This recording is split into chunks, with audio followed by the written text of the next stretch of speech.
Welcome back to the We Are T1D podcast. And guys, we've got a special guest. And he's actually from the telly. Uh, he's probably, this is probably the most professional episode we've ever come up with. I don't think it will be. No, I don't even know that. Right, it's three mates down the pub, all right? And one of them, some of you might know very well. His name is Olly Rhodes. Welcome, Olly Rhodes. How are we doing? You right? Yeah, good. Thank you for having me. Cheers. Not a problem. Nice, a pleasure. It's nice to have you on. Thank you. Yeah, no, I'm looking forward to it. It'll be good. I'm glad you're looking forward to it, right? Welcome to the We Are T1D podcast. The realest type 1 diabetes podcast online. Hosted by myself, Mike, diagnosed at the age of 10. And myself, Jack, diagnosed at the age of 30. We are just two mates giving you an insight into life with this chronic condition.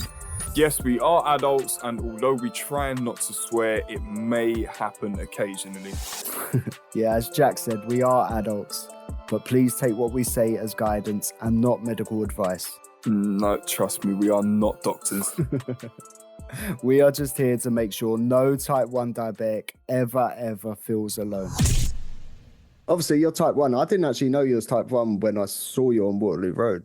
Oh yeah, guys, he's from Waterloo Road, I forgot to say as well. Yeah, I've been type 1 for 13 years now. 14, maybe 15. Oh, wow. I can't remember. A while. Longer than Jack. Yeah, so you're well experienced. How long have you had it? I was diagnosed 2.5 years ago. Oh, man, you're a newbie. Oh, Yeah, proper newbie. I'm still learning. My mum was also type 1, so I sort of grew up around it and knew about Okay. jazz. So when I got diagnosed, I wasn't told anything new kind of thing. Yeah. I suppose that helped though. Yeah, a little bit. It definitely helped me get the diagnosis. Like I spent less than a day. Yeah, of course. And, like, bam, diagnosed like the next A day, in and out.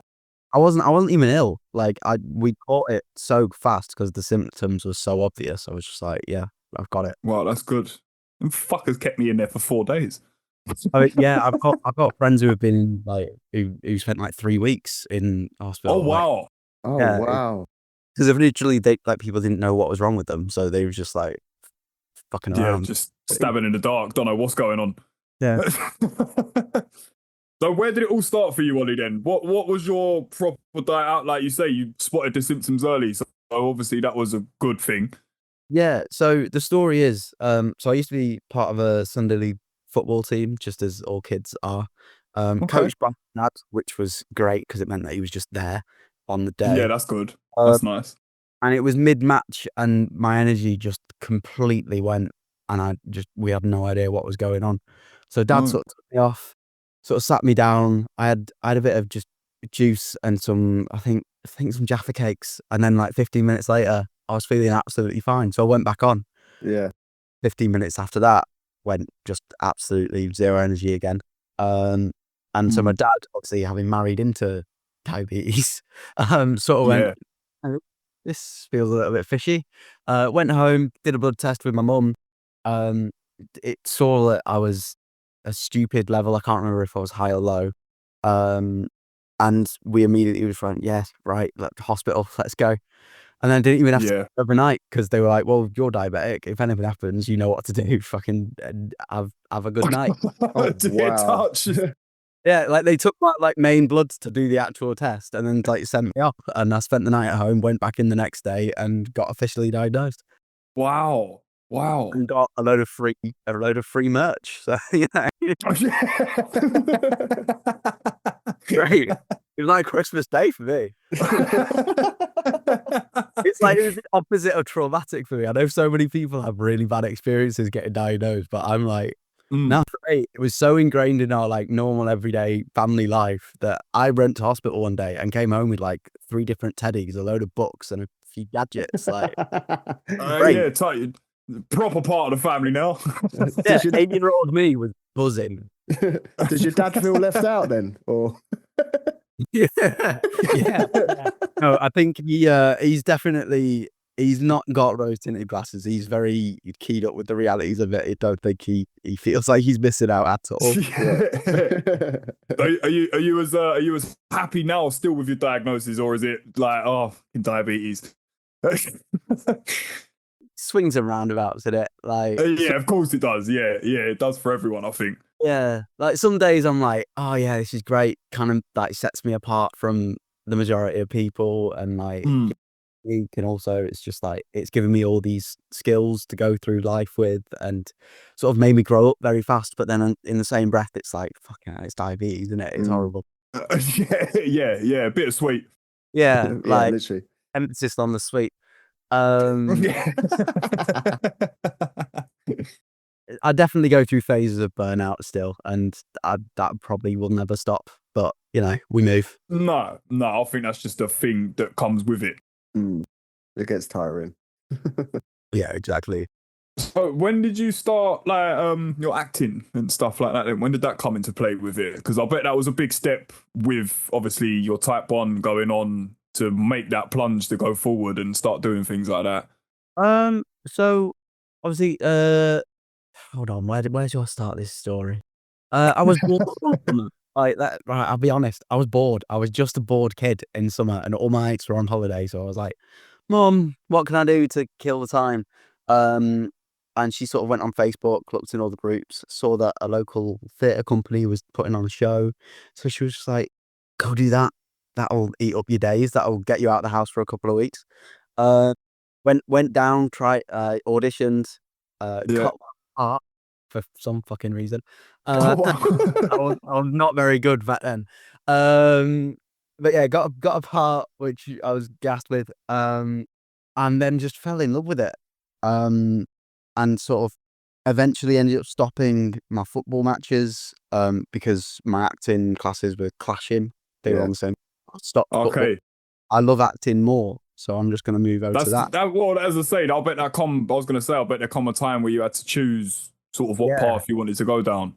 Yeah, exactly. And so I moved over to acting, and then a couple of years after that, I sort of went, oh no, I actually think I want to do this as a career. It's not just fun anymore. It's like genuinely what I want to do. And then my drama teacher, Miss Williams, just set me on the path. Genuinely, without her, would not be where I am now. That's nice. That's nice. Thank you, Beckham Williams, if you're listening. Yeah, that's nice. That's a nice thing. It is, you know, it always comes like something when you do something from such a young age, it is always down to sort of like one teacher that makes that major impact on your life. Yeah, definitely. And like I'd not been professional for that long. I've been professional since first year of sixth form. So that's what, 16, 17? So in terms of like other actors who have also been doing it since they were a kid, like I'm still new. I'm still very, very like I started because I didn't even start performing on stage in an amateur capacity until I was about 12, 13, 40. Okay. So like I'm still learning, like still learning every job that I do. I'm like I pick something new because I didn't train either. I didn't go to drama school or anything like that. So so acting is like diabetes. It's forever learning. Yeah, exactly. And like sometimes you're the busiest person in the world and never get a day off, and then other times it's like now that I'm in a slump, I'm like got no job, so I'm just like, yeah, I want a job. Like, you know what I mean? I'm sure you'll get there. Yeah, it's coming too. Hopefully. That's good. So when you're doing your acting and all that, have you ever had like a really bad hypo like mid-set? No, to be honest, because the adrenaline spikes me. So I'm always rocking probably at least low teens most of the time when I'm on set. Which if my consultant is listening, no, I'm not. I'm 6.5 the entire That's the fake logbook we have. I never got this privilege with the fake logbook. All you lot keep telling me, oh, we used to fake our logbooks. I didn't get that. They didn't even fucking ask for mine. I know, like it's all an app now. You can't even lie about it. No. But yeah, no, it's I try and aim to be a little bit higher just because I feel like I can function high I can't function when I'm low. And obviously in an environment on set where time is money, in such of course. Yeah. like You don't want to be a liability. like obviously I don't want to be riding too high because I don't want to deal with ketones and then feeling like shit and everything like that. But Yeah. sort of being in that mid highs is like where I'd sort of like to be when I'm on set. Yeah, no, that's good. That's good. So have you ever had like an outburst then because you're high? And Albert, what Like has anything really? You know when you're high, little things like they nick at you. Like oh, right. Yeah, well, no, because you got to be dead nice to everybody on. You are good at acting, aren't you? Well, the thing is as well, everybody's been up. Like everybody who is on set that day, most likely has been up since like 5, 6 o'clock in the morning. So everybody's already knackered and already feeling a little bit like, fucking get away from me, leave me alone. But at the same time, we're all there because we absolutely love it. So I think there's a mutual understanding amongst everybody that like just don't mess with people unnecessarily, and we'll all get along. And then most of the time, it's pretty professional, pretty nice. That's fair. Yeah. Yeah, that's nice. That is nice. It's not like my environment where everyone comes in stressed, shouting at each other. It's like if you're stressed a lot of the time, it's like everybody hides it. It's somebody else's job to stress about it, probably. So let them stress. Yeah. Hot job with no responsibilities. I love that. I mean, don't get me wrong. I don't do my job properly, then the entire thing. But, like, out of the things to stress about, what I have to stress about is very menial compared to everybody else. Yeah. So, sorry, you said it's on your phone now. What are you on? Are you on Libra or Dexcom? I'm on Dexcom now. I'm on the closed loop with the Omnipod. Ah, closed loop. Is that the Omnipod 5? Is it the new one? Yeah. Is that how does that help you? Because I'm so close to asking about it, but I don't know whether to take the plunge yet. What are you on right now? I haven't got a pump. You're on injections. I'm on injections. Yeah. Are you an athlete as well? Like, do you work out a lot and like? He pretends to. No, I have. Even if I don't go to the gym, I am basically at the gym whilst I'm at work. All right. How often do you go low? I don't know. It dips off quite a bit, but I've had my alarm set quite high, so I always catch it before it goes too low. So I don't really have a hypo. The pod will stop that, basically. Like you won't dip because it'll auto adjust according to your activity level. Yeah. Okay. And it's during the night as well. I tend to go really high during the night. It'll counter that and catch it before you even go up. It's brilliant and it's so handy. Like it's bad, but I barely check my bloods now, like because I don't need to. No, but that's a good thing, though. At least you don't have to. If the technology is that good, then you can rely on it that much. I can just trust it. Like today, I went a little bit high. Was that this morning? Oh no, that was midnight last night. Right. So from today, audio people, I am showing my graph. From today, oh wow, I'm like pretty much bang in range all day until I ate a snack there. But like that's pretty much spot on. I haven't checked it all day, so I'm just like I'm chilling. And then also like with acting and everything, when you don't get chance to check your bloods and everything on set because you're not really allowed on your phone. And also you wear costumes that might be layers upon layers upon layers. Just having it self-contained. Yeah. The controller by Bluetooth, like it's so useful. I didn't even think about that sort of thing, but yeah, I suppose that is like it's a game changer in that aspect, isn't it? You think if you've got to do an injection, you've got to do a full-on costume change just to. Who wants to undress for an injection? Not me. That's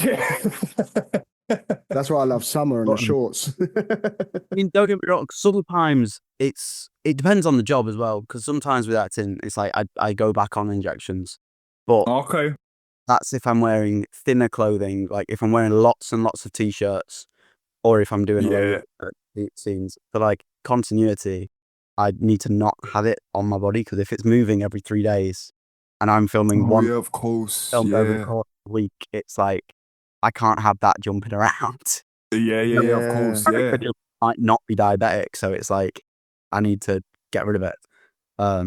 So some like depending on the job, I will go back on the injections for a month or two, but it's never for that long, and I am happier when I'm on my pod.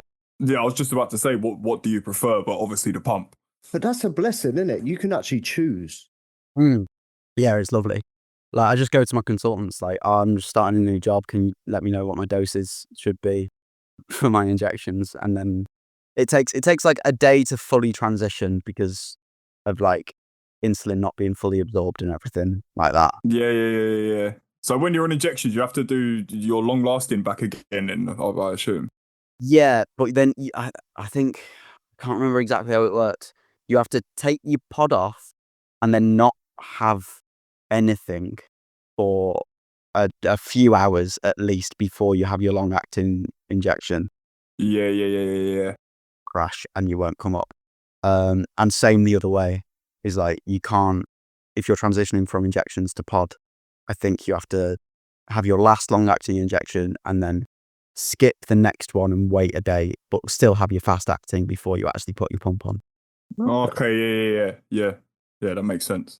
It's like chat to your doctor about it. I am not a medical professional. I'm winging it. See, it's great. Do you know what? This is what I like having conversations with people like this, because I wish and I hope we have people that aren't diabetic that listen to the podcast just to learn certain things. But this is the sort of shit and the admin work that normal people don't realize we have to fucking go through on a day-to-day basis just to simply Exist.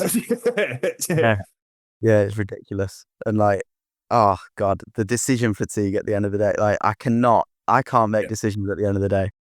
No, I give up about 8 o'clock. My wife asked me questions like, just shut up. It's quiet time. I've had enough. My girlfriend hates me because she's like, what do you want for dinner? I don't care. What do you want? Yeah, I don't care. And she's just like, I can't make a decision. You make a decision. I'm like, I can't. Basically, I can't. I thought it was a me thing. It's a diabetes thing, yeah? It must be right. Or it could be a man thing. Let's have it real. I mean, put it this way. Think about the amount of decisions that you're making, like, before you've even eaten breakfast. Yeah. It's crazy. It's crazy. And just the amount of pure thinking. Especially if you're on injection. It's like the pod for me has taken a lot of decision making out for me. It does it itself. I'm very broad strokes now with it. And I'm just like, when I'm going for a run, I tell it when I'm eating. That's pretty much it. It does everything else. Yeah. But for injections, it's like you've got to think like 5 decisions down the line. Like it's. Yeah, what am I going to be doing in a couple of hours? Have I got to, like, when I'm at work? That's exactly for that. For instance, I need to gauge how much work I'm going to be doing after I have my insulin for my lunch. And sometimes I just don't even eat lunch because it's just, I know I'm so busy and I'm so active. I can't be bothered to throw that in the mix. I'll just crack on. Much effort sometimes. It's like, you know what? Literally. Yeah, I'll just eat when I get home. It's easier. Yeah. I can monitor it more closely and just like, literally. So there's one question that keeps standing out to me. We've got like a list in front of us, by the way. Yeah, no, we're just picking at them. There's one that keeps coming out. It's because we're talking about your acting. If you could show the realities of like T1D through like a storyline as such, what would it be like? Oh, like what would the storyline be? Yeah, like how would you like portray it on a TV show or something? You know what? There is a TV show that did it really well. It's really old, not really old, but it was when I was a kid. Like a proper kid. I know I'm still quite young. It was called The Spartacle Mystery, and it's like set in this post-apocalyptic world where all the adults have disappeared off the planet, but it's left a load of kids around, so they're driving about trying to survive. And one of the characters in that is type 1 diabetic, and part of the plot line is that they have to keep moving to go to different pharmacies to get fresh insulin for him. Oh, and wow. So accurately, and like every now and then they'll have left it a bit too long and he'll genuinely run out of insulin, and he's got like really realistic like portrayals of ketoacidosis and like also just really bad hypos, and like it's weaved into the story really well and really realistically. So like it is possible. In terms of what I would do, I don't know. What is that? What was that called? Because I want to have a look at that. It's called The Spartacle Mystery. I'll type it in the chat. Mystery. Yeah, perfect. I'm not sure where you can watch it now because it's. I'll find it. Here, ask me. quite old, and I can't remember. Well, yeah, Mike will find it.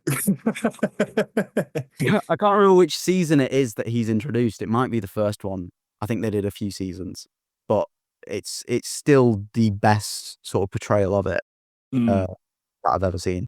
Why do I feel like he didn't survive? No, we did. It was a kid. It was. I did. Like, come on, Christ! But it's back when CBBC did like proper drama, so it was like Merlin era. It was dead good. Okay. Yeah, would recommend that to anybody who wants to watch a genuine portrayal of what diabetes is like. I'm definitely, if I can find it, I'm definitely checking that out. Yeah, it was really good. I genuinely, I don't think I can answer you right now, but I am sort of starting to direct and make my own stuff. So the chances of it actually happening at some point. Really? Okay. What would you guys have? Why are you flipping it? Why? Yeah. I'm gonna make it, so you guys have to. You can tell he's media trained, can't you? Right. What would your storyline beats be? I'd make it as relatable as possible. So yeah. Like I just want to keep it as real as possible. Super emotional. I'm gonna have a kid getting diagnosed and isolation. That's just clickbait. Yeah, I know. This is what I want people to watch this. Right. So obviously he's gonna feel so isolated. He's gonna go through school. He's maybe getting bullied as well. And then I'm gonna get my dad to chuck him in a canal. Right, okay, Waterloo Road, yeah, no. No, I'm joking. No, I was about to say, like, it sounds quite familiar. It would be just connection, as real as possible, and it would end well. But storyline, it would definitely be your child's perspective of diabetes, though. Okay, yeah. What does ending well look like, though? Yeah. Because with a condition that at the moment doesn't have a cure and realistically doesn't change. It's accepting. I'd call it the battle of acceptance. Okay. So it's the initial stages of getting diagnosed, sort of battling with it, and then realizing, nah, this is just my life. Yeah. So basically, like, you get it, you're kind of just dealing with it. Then, like adolescence, you just rebel against everything. But actually, it's just my life. Little Michael in school. Yeah. Yeah, no, it is a hard question, all right. Yeah, there you go. Take that.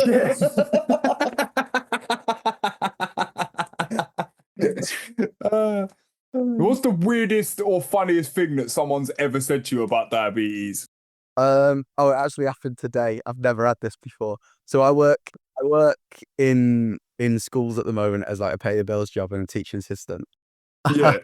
And I was wearing a short sleeve shirt because it's like 25 degrees in the UK at the moment. One of the kids at the end of the day came up to me and was like, "We were chatting about you earlier. Are you tagged? Like, what? Do the police like keep trying to flare up?" Because obviously I've got my pod just out. But it was cracking device. It's like, no, it's not an ankle brace. Your street credit's gone through the roof. Yeah. Can you wear your pod on your leg? I don't know.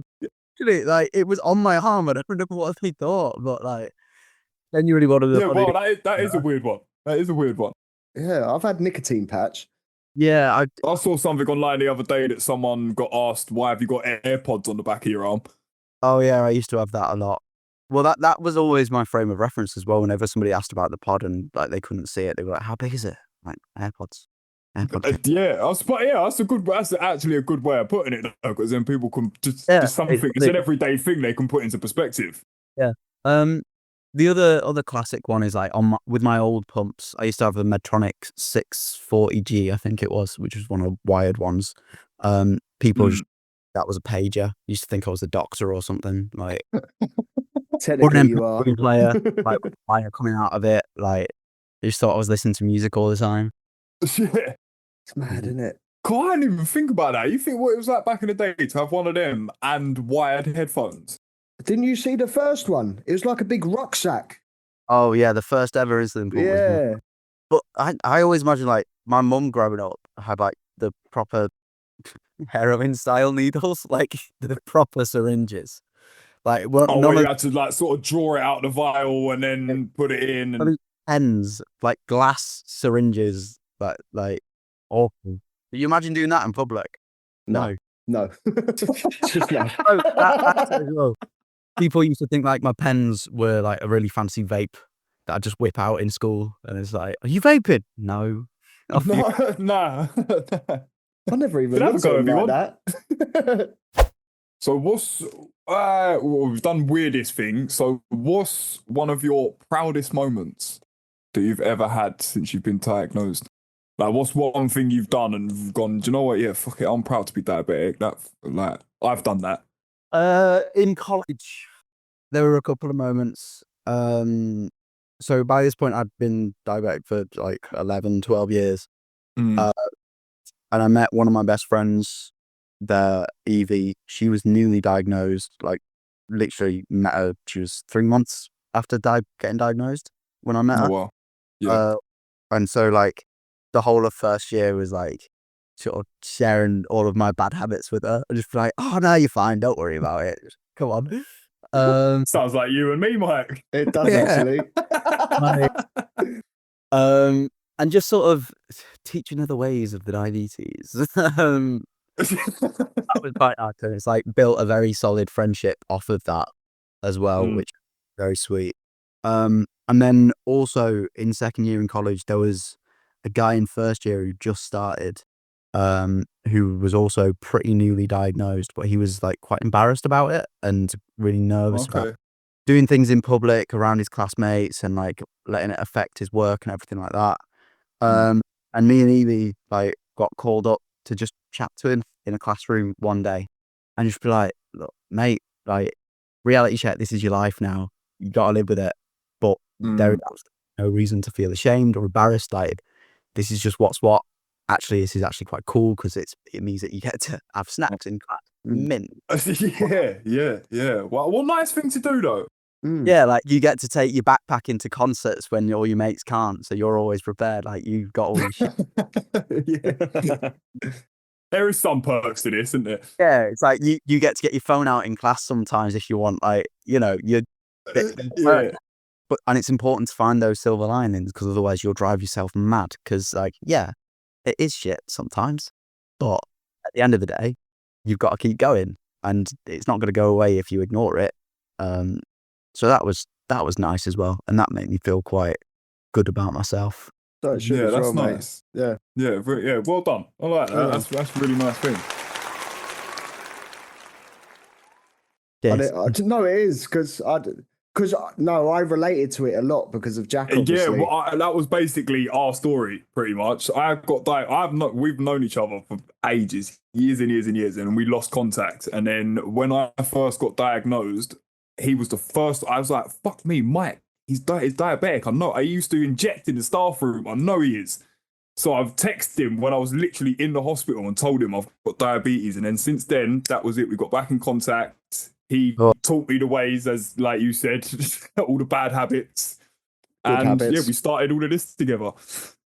How long have you had it then, Mike? I don't think I have. Ooh, 28 years this year. Mad. And how old are you? When did you get diagnosed? Yeah, I'm only 28. No, I'm 30. I'm 38. Right. Okay. Oh, you got it at the same time as me then. I was 10. years. Yeah. Yeah. Nice. There's like everyone seems to get it around 9 and 10 or 30. Yeah. And then there's a few outliers, but those are not they're weirdos. Yeah.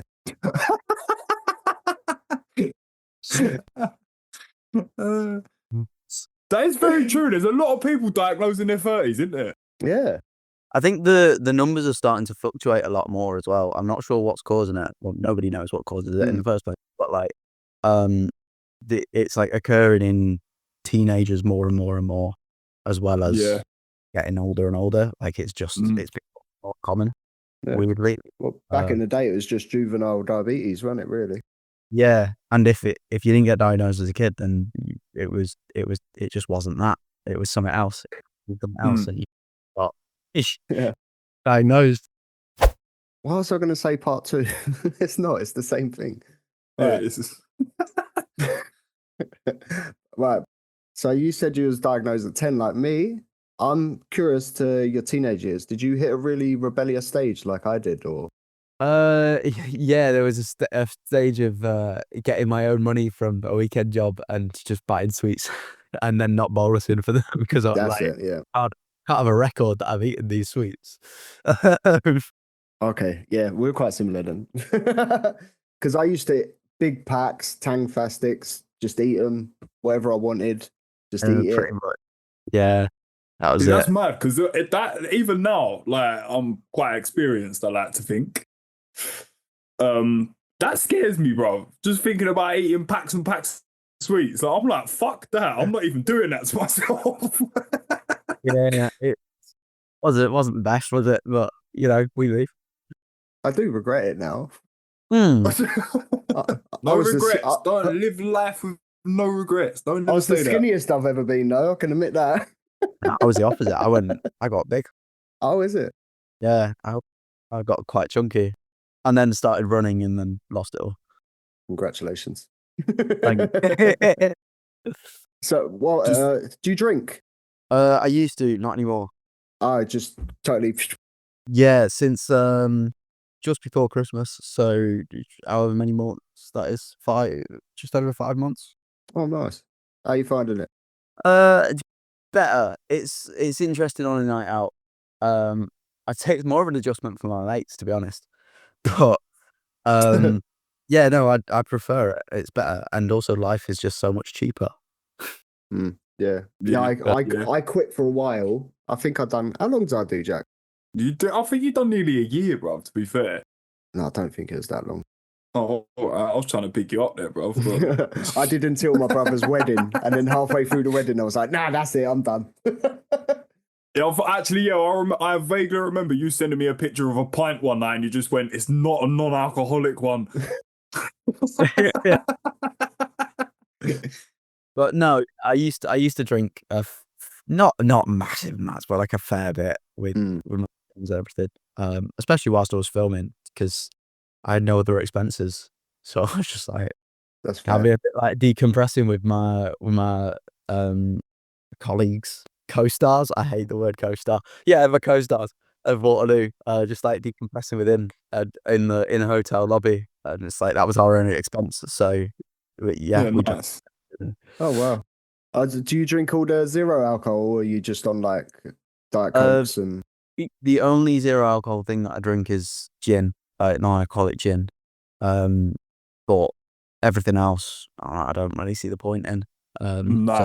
See, I'm with you on that one.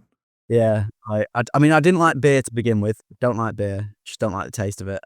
I really did like wine, but I can't do myself into having non-alcoholic wine. It just wouldn't be the same. You might as well just have a Vimto. So yeah, it's like I'd much rather have the nice memories of like nice wine and not ruin it with non-alcoholic wine. That's fair. That's good. Well done, though. What was wine like with blood sugars then? Is that? I bet that's quite. Is that quite shit, or is it quite manageable? Right, to be fair, like I don't want to say it stabilized me, but it definitely didn't. I think beer is the worst for blood sugars by far. Beer is just bread, isn't it? Bread in a pint. Do you know? I've never actually heard it put that way before, but that is fucking brilliant. It is. Yeah, it is literally, isn't it? Yeah. Juice. Fermented. Juice. I love that. That's what I'm calling it from now on. Yeah, can I get a cup of the bread juice? Oh, that is great. Yeah, I'm not a big drinker, but when I do, I drink spirits rather than beers. Yeah, that's where my priorities used to be as well. I'm a brandy kind of man. Brandy with brandy, Coke. yeah, not straight, yeah, with Coke Zero actually. Oh, Coke Zero. Okay. Oh, yes. Did you ever have any scary moments with alcohol, like growing up, or was it sort of quite easy to manage, or did you always make sure you ate something? No real scary moments. I think, again, because mum sort of fronted the hardness of it all with her Yeah. growth. So she was able to just pass on any lessons that she learned to me. And I went, right, Yeah. I don't have to Yeah. get a bad experience now. There's obviously the obligatory, first time you get absolutely hammered as a teenager experience, which is never nice for anybody. But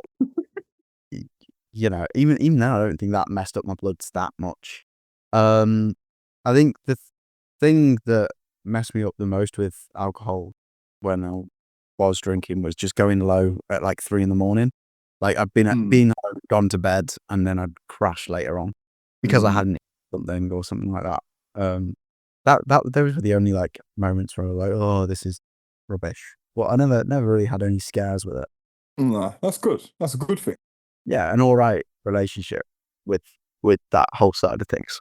Like I say, you're just such a lucky person to have that, like your mum to look up to and guide you as such, like from such a young age. Like literally, bang, you're diagnosed, and then the same day you're at home with your mum giving you full on lessons on what to do and like how to crack on. I've never really had to wait that long for any bit of like gear or anything, because mum knows like what to ask for and how to ask for it, which means that you get it there and then, and it's like, great, sorted. Can I have a word with her after this?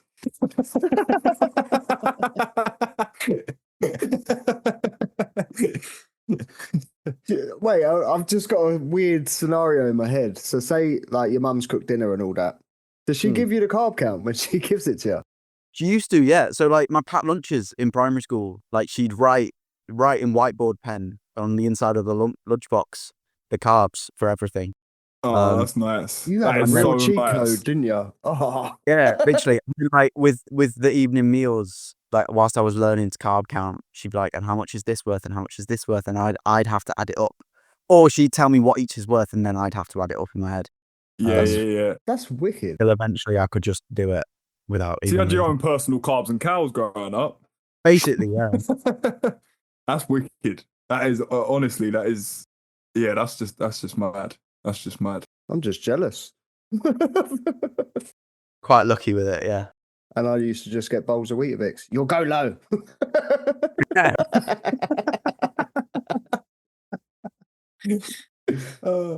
But yeah, well, Mike mentioned food, so this is the big question. All right, I like to ask every single person that comes on this podcast, and it is: take diabetes out of the question. Whatever, don't worry about diabetes. What is your go-to 3-course meal? And it could be anything. You can have 3 starters, you can have 3 mains, whatever you want. Right. I want to like asterisk this with it changes. This meal okay, yeah, be different in a month's time. Yeah, okay, that's fine. This is what I'm feeling at the moment. So, starter, salt and pepper calamari. Bit of squid. Very good. Very good. Probably. Very with good. like really nice garlicky sauce that they do with it. I don't even know what it is, but it's like, yeah. Mains, can't really go wrong with a proper fillet steak. Sweet potato fries and cauliflower cheese with a side of buffalo wings as well. Oh, yes. Yes, we love the wings. From Blue's Kitchen in Manchester. They are the best thing I've ever put in my mouth. Sorry. That's a clip for you to share. And as a dessert, tiramisu. Because I love yes. And just everything about tiramisu is just glorious, isn't it? Yeah, it is absolutely. There is I still haven't been since I've been diagnosed, but there's a London Italian restaurant that does tiramisu, and when you order it as your dessert, they will bring it out to you in a big dish that they've prepared fresh in the kitchen, and literally just scoop it out of the bowl and straight in front of you. And it is just, honestly, every time it is to die for. Like sweet lasagna. It's so good, dude. Yeah, sweet lasagna. Love it. It's Italian. It comes in layers. It's got dairy. It's perfect. Yeah, that's a pretty good meal. Yeah, it does. That is a really good meal. I think that's up there with a few of the tops. It's the buffalo wings and the tiramisu that's done it for me. It's the steak for me. I just like steak. With a peppercorn sauce as well on the steak. Yes. Ooh, yes, of course. That's just obligatory. I think that's if you don't get peppercorn steak on your sauce, is peppercorn steak on your sauce? There's another clip for you, Mike. Yeah, who are you? Oh, Yeah. no, it does sound good. I think that's a. Well, what's yours, mate? Mine changes all the time, to be fair. Is it I right don't think, now? have we ever actually had anyone ask us this? I don't know. I don't think we have. Any questions that you're not prepared to answer yourselves? Right, go on. The floor is yours. Right. Right, well, I'm stealing your tiramisu to start with. That's my dessert straight away. Oh, that's dessert. Okay, that's dessert. No, as dessert. I'm not that greedy. I just wanted to get that out of the way. My starter is cheesy garlic bread Mm. and wings. Ooh. Right. What kind of wings? That's what I'm still deciding on. Just say barbecue, play it safe. And then my main is a T-bone steak because it's my most favorite steak. You get the fillet and the sirloin, so it's just like best of both worlds. Yeah. I didn't ask how you want yours cooked, by the way. I used to be medium rare, but I'm almost rare now. The rarer side of medium rare, I'd say. Okay, I'm still medium. But yeah, a medium T-bone. Sweet potato fries, yeah, definitely. It's, you know, when you can change a meal and you always can upgrade to the sweet potato. I do it every time. 100%. I don't know why they're so nice, but they are. And then green beans. I've got a real thing for green beans. Interesting that in your very, meal, very strange.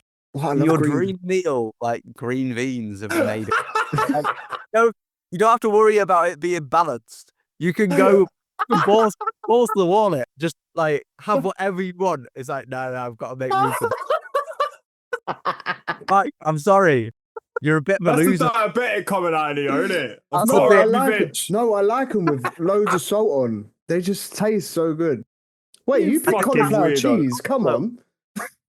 Yeah, cauliflower drenched in cheese. Yeah, that's drenched in cheese is good. You ain't got green beans in cheese, have you? And that's Well- only because I'd be too full if it was mac and cheese. So cauliflower cheese it is. Well, If I wasn't full, then yeah, mac and cheese, great. There you go. well, I like green beans. No, fine. I respect it. I respect it. Find it weird, but I respect it. Well, don't worry, I'm not putting peas on my plate. Don't worry. Oh, wow. I almost understand peas a bit more. They're sweet at least. I do like a pea, to be honest. So do I when I need toilet. Right. Oh, what's your pudding then? My pudding, cheesecake. I love cheesecake. New York though, boring New York, or just a big, huge sundae. Yeah. Loads of sauce. You ever had a cheesecake sundae? No, they might be the thing now. I had a biscuit cheesecake sundae once, and it was just, oh God, don't think life is the same since. Right, so my dessert would be a cheesecake sundae, really big, like huge. Yeah. Like, Rats, the green bean. serving spoon, you need that. Yeah. Nice. What about you, Jack? I'm gonna starter. I would say it sounds quite boring, but when they're done properly, I really enjoy them. Just a garlic breaded mushroom Oh yeah, garlic with like a mushroom. nice, like a creamy, cheesy, garlicky sauce over the top. Yeah, Yeah, decent. Bit of bread and butter maybe on the side. I went through a garlic mushroom phase once. I do like a garlic mushroom. Big fan. And my main, I think, would be it's gonna have to be a burger from a Camden Market. That is my go-to every single time. That is honestly. It's a squashed burger. Hang on, Yeah, hang but on. if you get like a What's triple the patty, burger? it's massive. What's on the burger? A So bun. He's boring. brioche. no, on the burger you have maple cured bacon, Right. an absolute shit ton of, I'd say, probably a Montenary jack cheese or some sort of smoked sort of cheese on top of there. a barbecue sauce, like a really rich, tangy barbecue sauce with a bit of spice to it, maybe, Right. and crispy onions. Oh, No yeah. lettuce. Onion rings, yeah. Lettuce. Maybe a tomato, maybe a bit of lettuce. Not really fussed about the salad, to be What fair. If about it's an there, egg? I'll eat it. If not, I'm not really care. An egg. Adds a bit. And Texture's important, I feel, in a burger. Like, you need all the, you know. the layers. Yeah. The layers. So yeah, I'll have them with a side of just normal plain fries. I'm a plain sort of guy. I'm not a sweet potato fry sort of man. You're quite Any boring, fries. Jack. But no, they're going to be topped with a more barbecue sauce, a bit of pulled pork, Oh, dirty fries. Dirty fries. like a proper, like yeah, dirty fries, like yeah, loaded fries, Okay, nice. Yeah. and that's it. And then my dessert tiramisu, simple. Do you want to know a secret, guys? But What's that? I've never had a tiramisu. Really? can we kick Mike out the call? Is that- Yeah, I think so. I think so. I've never had one. That's outrageous. You need to go to that one that Jack was just talking about. Yeah, see, there we go. I keep telling, but I need an excuse to go there. We'll go there. Do a little special mini episode of you guys going to the restaurant and experiencing tiramisu. There we go. Shall I do it hypo? Shall I eat more? No, because hypo mic is not fun. Don't like it. It's fun, but it's not professional. So we can't get nothing fucking done. I mean, we have a good laugh, but nothing gets recorded. You're so boring. You're a green bean.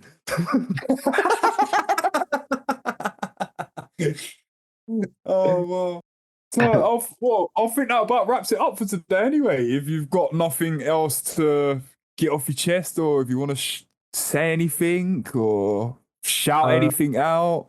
No, I think that's it. Go listen to my podcast as well. It's called Going for a Take. Me and two of my mates talk about films and the industry. We interview some interesting people. It's on YouTube and Spotify everywhere. You can find it on my socials at Olly Rhodes _ or just at Going for a Take on Instagram and YouTube and TikTok and all of the other things. Yeah. There we go. So Wicked. yeah, everyone, you heard the man. If you want to follow that and you go and listen, head over there and give it a check out. So yeah, thank you very, very much, everyone, for joining us this week. A big thank you to Olly for coming on the show. It's been a pleasure talking to you and having you here. And you can catch us the same time, same place, back again next week. That's it. Anything else to add, Mike? Why'd you say time? They might 'Cause listen it at is the random same time. times. Yeah, well, they might listen the same time every week. You never know. People have their own routines. Right. Follow us on the socials.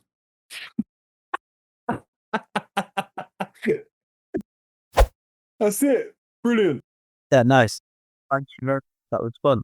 No, yeah, thank you, Ollie. That was really appreciate that coming on. That was fun. No That was, worries.